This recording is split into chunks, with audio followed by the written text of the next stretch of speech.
আর কোন্নগরে নামার পর কিভাবে পানিহাটি ইস্কন মন্দির তোমরা যাবে সমস্ত কিছু বলবো। আর এখন দেখো আমি দাঁড়িয়ে আছি কোন্নগর স্টেশনে। আর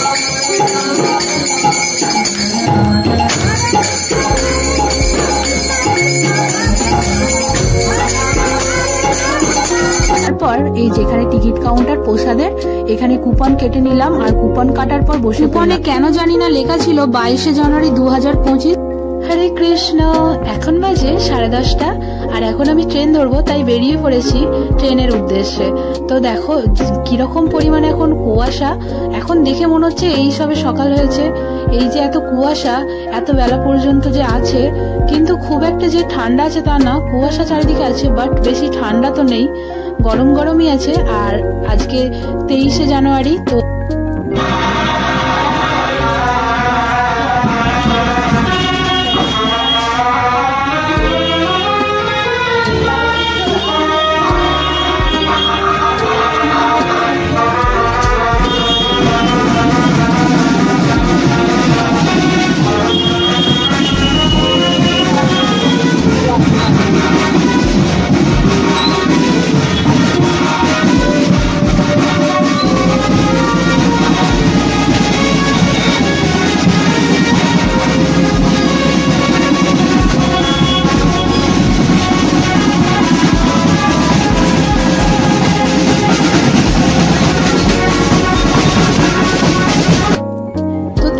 পৌঁছালাম স্টেশনে। আর দেখো স্টেশনে আসার পর দেখে মনে হচ্ছে হালকা একটু কুয়াশা কমেছে, খুব একটা যে কমেছে তা না।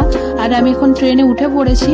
তো এই যে আমি এখন ট্রেনে বসে আছি। আর খুব একটা যে ট্রেনে ভিড় আছে তা না, ট্রেন পুরো ফাঁকা ফাঁকা, কারণ বেলার ট্রেনে সেরকম কোনো ভিড় থাকে না। আমি কোন্নগর। আর কোন্নগরে নামার পর কিভাবে পানিহাটি ইস্কন মন্দির তোমরা যাবে সমস্ত কিছু বলবো। আর এখন দেখো আমি দাঁড়িয়ে আছি কোন্নগর স্টেশনে। আর এখান থেকে কিভাবে যাব, তারকেশ্বরের দিকে মুখ করে সোজা আমরা কিন্তু যাব, ওভারব্রিজ পার হব। তো ডান দিক দিয়ে নামবো ওভারব্রিজের, তারকেশ্বরের দিকে মুখ করে কিন্তু ডান দিকের ওভারব্রিজ দিয়ে আমরা নেমে এই যে একটুখানি কয়েক পা হেঁটে গেলেই আমরা কিন্তু পেয়ে যাব অটো স্ট্যান্ড বা টোটো স্ট্যান্ড। তো এখানে অনেক টোটো অটো থাকে, এমনকি রিক্সাও থাকে। তো তোমরা যেটাতে পারবে সেটাতেই যেতে পারো। ফেরিঘাট আমাদের যেতে হবে, ফেরিঘাট। তো ফেরিঘাট যেতে এই টোটো বা অটোতে নেয় 10 টাকা। আর এরাই কিন্তু একবারে নিয়ে যাবে ফেরিঘাটের কাছে, ফেরিঘাটের মুখের কাছে নামিয়ে দেবে। তো দেখো আমরা কিন্তু যাচ্ছি এখন ফেরিঘাট। আর ফেরিঘাট পৌঁছে গেছি, এখান থেকে নামিয়েছি অটো, এখান থেকে যাচ্ছি আমরা এই দিকে যাবো। সোজা কয়েক পা গিয়ে কিন্তু আমরা ফেরিঘাট পৌঁছে গিয়েছি। আর ফেরিঘাটে পৌঁছে যাওয়ার পর এখন আমরা কেটে নেব টিকিট। আর এইখান থেকে লঞ্চ পারাপারের জন্য মাত্র 8 টাকা করে টিকিট পার হেড। তো এখানে আমরা টিকিট কেটে নিলাম টিকিট কাউন্টার থেকে। আর এই টিকিট কাউন্টার পাশ দিয়ে যে রাস্তা সেটাতে কিন্তু যাব। তারপর ঘাটে গিয়ে দেখি লঞ্চ কিন্তু আমাদের জন্য অপেক্ষা করছে, আমাদেরকে ডাকছে, বলছে তাড়াতাড়ি আসুন আর লঞ্চে তাড়াতাড়ি চাপুন, এক্ষুনি ছাড়া হবে। আর আমরা একদম ঠিকঠাক টাইমে গিয়েছিলাম, তো গিয়ে দাঁড়াতেও হয়নি, ছুটে গিয়ে লঞ্চে চাপলাম। আর তারপরই লঞ্চ ছেড়ে। ভারী মজা হচ্ছে আজ আমার। আর এমনিতেই ভগবানকে দর্শন করতে গেলে আমার তো আনন্দের কোনো সীমা থাকে না। আর এই যে দৃশ্যটা আমরা দেখতে পাচ্ছি এখন, চারিদিক কুয়াশায় ভরা, হালকা হালকা করে দূরের দিকগুলো সব হালকা লাগছে, দিগন্ত দেখাই যাচ্ছে না, কত সুন্দর নাই লাগছে দেখে। তো আমার খুব মজা লাগছে। এখনো পর্যন্ত কিন্তু ভালো করে কুয়াশা কাটেনি, আজকে সত্যিই প্রচুর পরিমাণে কুয়াশা। আর কদিন এখন দেখছি যে ভালোই কুয়াশা হচ্ছে। আর দেখো আমাদের লঞ্চ কিন্তু ইস্কনের প্রায় সামনেই চলে এসেছে। আর আমরা এখন সামনে এটা দিয়ে যাচ্ছি, আর এক্ষুনি আমরা কিন্তু লঞ্চ থেকে নামবো।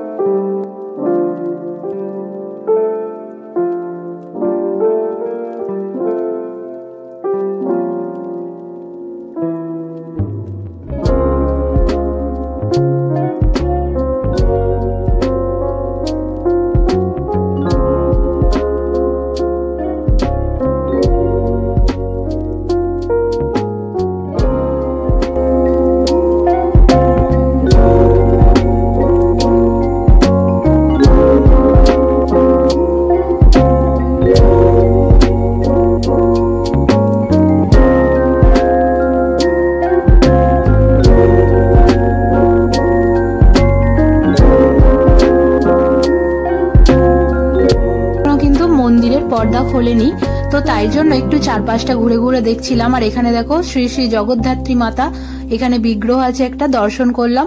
করে তারপর একটু পাশ দিয়ে একটা রাস্তা গেছে, যেটা হচ্ছে একটা ঘাটে পৌঁছায়, গঙ্গার ঘাট। তো এখানে অনেক সবাই গেছে। আর এখানে একটা কিছু কাজ হচ্ছিল, তো কি কাজ হচ্ছিল, হোমযজ্ঞ হচ্ছিল, তো কিসের জন্য আমি ঠিক জানি না। তো আমরা ঘাটে গেলাম, আর ঘাটটা আমার তো বেশ ভারী সুন্দর লাগছিল। আর এখানে আমরা গিয়ে একটু বসলাম, কারণ এখন অনেকটাই দেরি আছে মন্দিরের গেট খুলতে। তো তাই বসে বসে এই যে দৃশ্যটা দেখছিলাম, বেশ ভালো লাগছিল। আর এখনো কিন্তু কুয়াশা কাটেনি।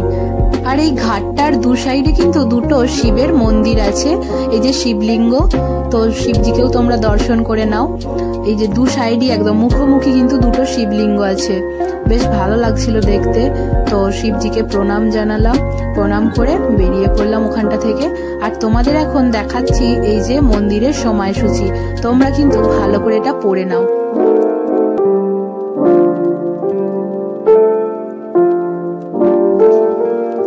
এই যে এখানে কিন্তু সবাই প্রসাদ পায়। আর দেখো এখন থেকে কিন্তু এখানে কার্পেট পাতা আছে এখানেই প্রসাদ পাওয়ার জন্য। তো অনেকে আবার দেখছি এখনই বসে পড়েছে।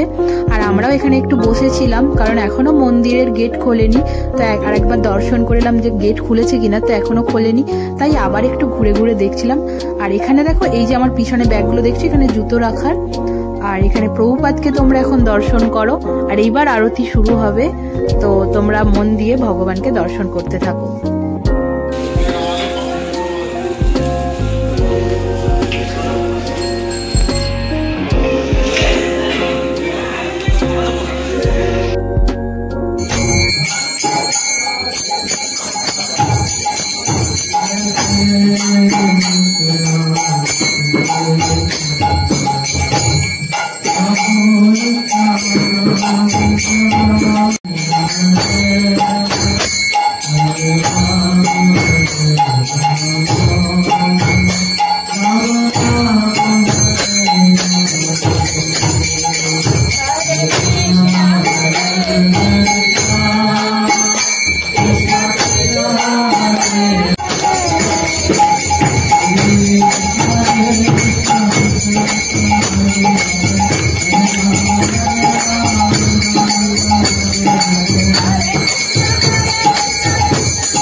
Hare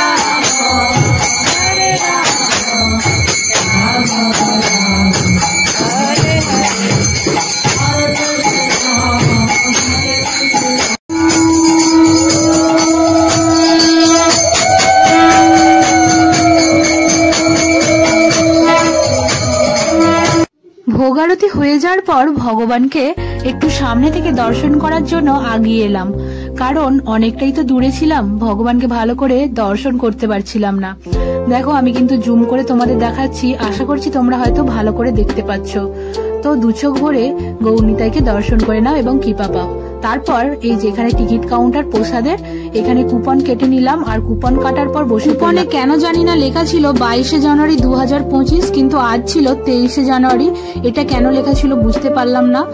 আর দেখো এখানে কিন্তু প্রথমে অন্ন দিয়ে দিল, অন্ন দেওয়ার পর দিয়ে দিল একটি কুমড়ো দিয়ে, আলু দিয়ে, আরো অনেক কিছু সবজি দেওয়া ছিল, তার মধ্যে টমেটো, এটা ওটা আলু, তো সেটা দিয়ে একটা সবজি। তারপর দিয়ে দিল এখানে মুগের ডাল, তারপর দিল 5 মিশালি একটি সবজি, আর তারপর দিল শালগম দিয়ে, কাবলে ছোলা দিয়ে, এইসব দিয়ে একটা সবজি।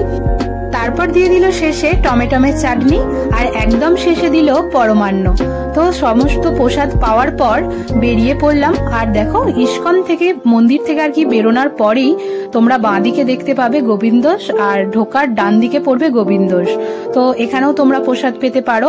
আর দেখো এখানে কিন্তু সমস্ত ডিটেলস আছে, কবে খোলা কবে বন্ধ সমস্ত কিছু তোমরা ভালো করে পড়ে নাও। আজকের ভিডিওটা এখানেই শেষ করছি। হরে কৃষ্ণ, হরি বল।